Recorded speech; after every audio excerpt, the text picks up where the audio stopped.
કૃષ્ણ હવે થોડા વૃદ્ધ થયા છે, મહાભારત પૂરું થયું છે, પરિવાર ઠર્યો છે, અને એવા સમયે દ્રૌપદી રાજ્યસભામાં જઈને કહે છે કે જુઠ્ઠો તું બેકાર માણસ, ગામને છેતરી, મને છેતરી. મને તો એમ હતું કે કમસે કમ મારી સાથે સાચું બોલીશ. તે મને વચન આપેલું કે મારું બાળક, મારું આજે પાંડવનું છેલ્લું સંતાન એ તો વંશ રાખશે, અને આ તો મૃત જન્મ્યું.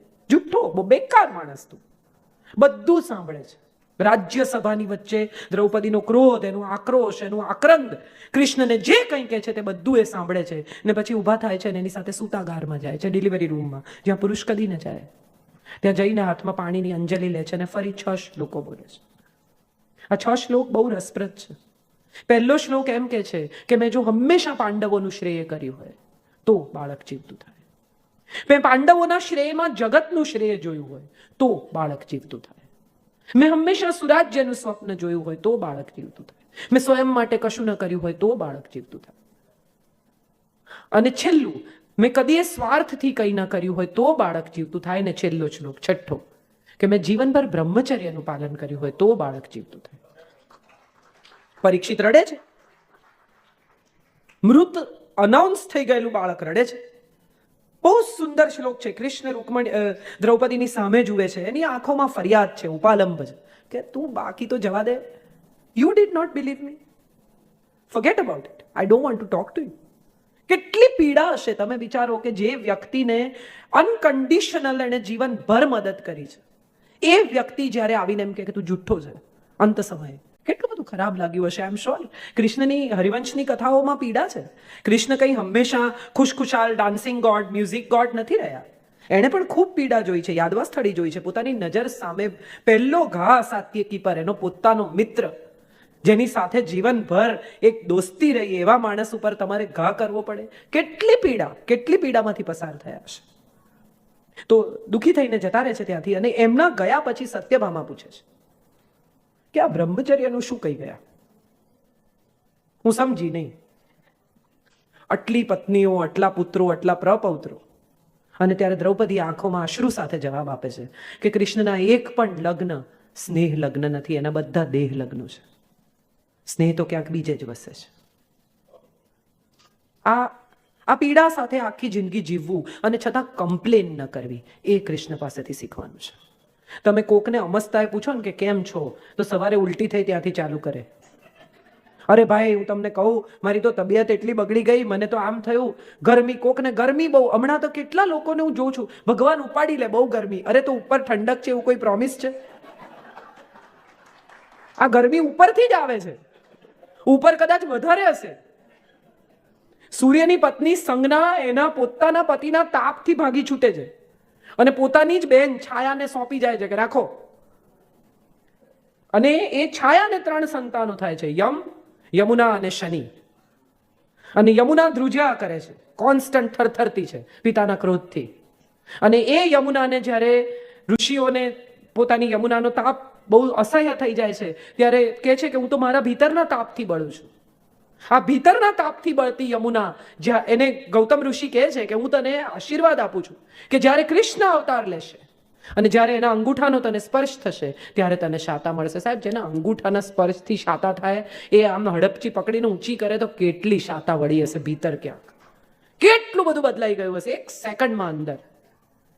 એની સામે ઊભા રહેવાથી પણ તમને એમ થઈ જાય કે કંઈ માગવું નથી, કંઈ જોઈતું નથી, બસ તને મળી લીધું, સારું લાગે છે. હવે ક્યારેક કોઈક દિવસ મને જરૂર પડે તો આવીને ઊભો રહેજે ભાઈ, એનાથી વધારે કાંઈ તારી પાસે જોઈતું નથી. અને આવું તમે ન કહો તોય, તમે જો ખરેખર હૃદયપૂર્વક બોલાવો તો આવ્યા વગર રહેતો જ નથી. એ નરસિંહ હોય તો પણ, એ મીરા હોય તો પણ, એ સૂરદાસ હોય તો પણ, એ રસખાન હોય તો પણ. પઠાણ રોજ જંગલમાં જાય છે, એની સાથે એક નાનો છોકરો રમે છે સાહેબ, અને એ છોકરો માખણ ખાય ને મોરપીંછ પહેરે ને આવું. એ આવીને કોકને કહે છે તો કે કૃષ્ણ હશે, અને રસખાન આવીને કહે છે કે એમ, તો ચલો ચલો તમને બતાવું. જ્યારે લોકોને બતાવવા જાય છે ત્યારે ત્યાં કૃષ્ણ નથી, ભીતર છે સાહેબ. બહાર બતાવવા ગયા તો મર્યા. જે ક્ષણે કૃષ્ણનું પ્રદર્શન કરવાનો પ્રયત્ન કર્યો, એ ક્ષણે કૃષ્ણ વેનિશ. અનુભવો, સંવાદ કરો, ઝઘડો, રડો, ફટકારો, એને બધું કરો, પણ અંગત. તમારો કૃષ્ણ જુદો, એમનો જુદો, આમનો જુદો, આમનો જુદો, આમનો જુદો. દરેક ગોપીને મળે. કોઈ પણ ગોપીનો કૃષ્ણ બીજી ગોપી જેવો નથી. આ મજા છે. આ હું માનું છું ભાગવત શીખવે છે કે કોઈનો કૃષ્ણ બીજા જેવો નથી. તમારો ઈશ્વર તમારો પોતાનો છે, એનો ઈશ્વર એનો છે, આનો આ છે, આનો આ છે. ન પડો એમાં. કોઈના ઈશ્વર સાથે તમારા ઈશ્વરની સરખામણી ન કરો. એ હું માનું છું ભાગવત શીખવે છે. આપણે બધા બહુ સરખામણી કરીએ કે ઇસ્લામમાં આમ કીધું ને ફલાણામાં આમ કીધું ને આમાં આમ કીધું. કોણે કીધું? કોઈએ સાંભળ્યું છે? મેં નથી સાંભળ્યું. શાસ્ત્રોમાં આમ લખ્યું છે. કેટલા લોકોને મેં એવું કહેતા સાંભળ્યા છે, આવું શાસ્ત્રમાં લખ્યું. કયા શાસ્ત્રમાં? કાઢીને બતાવો. પાનું કહો. હું કહું ગોકર્ણ ગીતા 27માં પાને છે, ચોથા સ્કંદનો 79 અને 80મો શ્લોક. 2 જ શ્લોકમાં ગોકર્ણ ગીતા કહે છે. એના પિતાને એમ કહે છે કે એ તમારો દીકરો છે અને તમારો દીકરો જો તમને ત્રાસ કરતો હોય તો મહેરબાની કરીને એને છોડો અને તમે તમારા આત્માનું કલ્યાણ કરો. આવું આજથી હજારો વર્ષ પહેલા ગોકર્ણ નામના માણસે ભાગવતના ચોથા સ્કંદના 79 અને 80મા શ્લોકમાં કહ્યું છે કે સંતાન પણ જો નકામું હોય તો એને છોડી દેવામાં તમારા આત્માનું કલ્યાણ છે.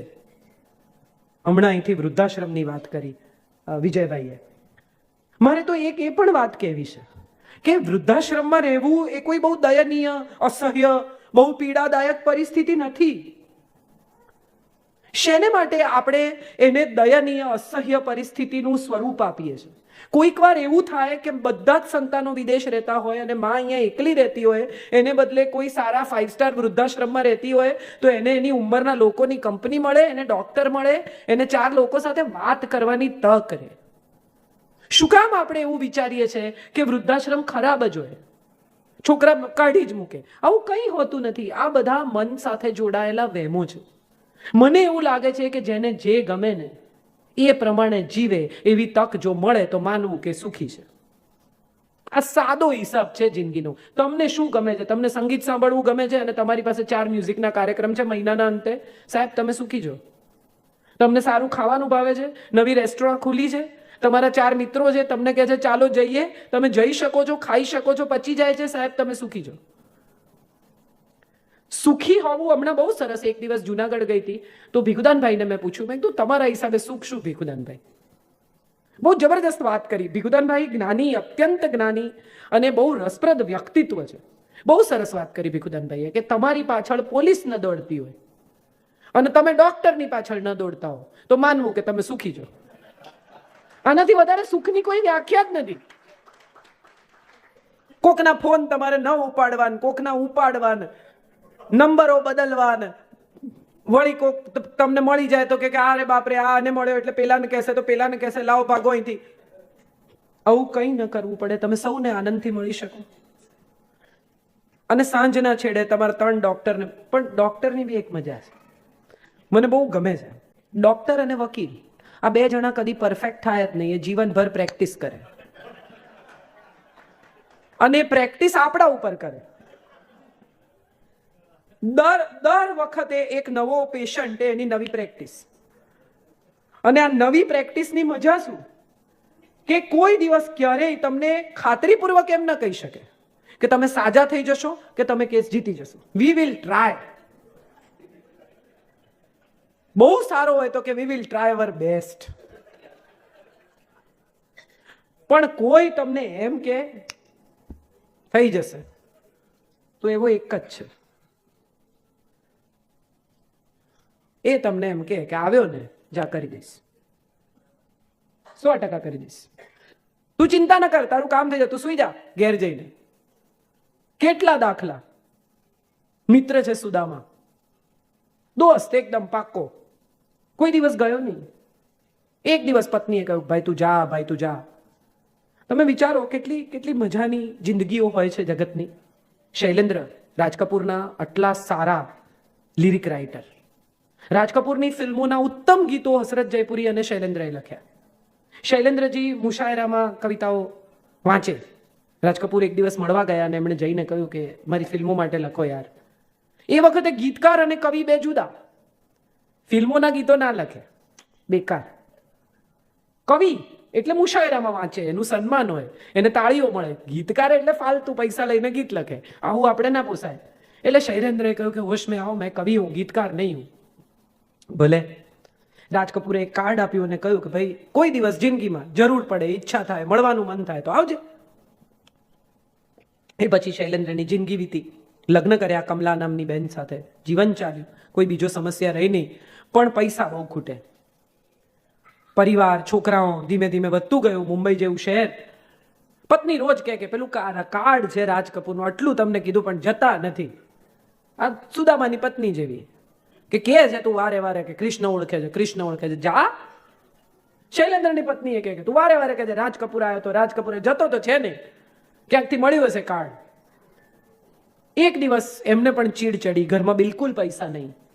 વરસાદ પડે મુંબઈ શહેરનો અને ગયા રાજ કપૂરને ત્યાં.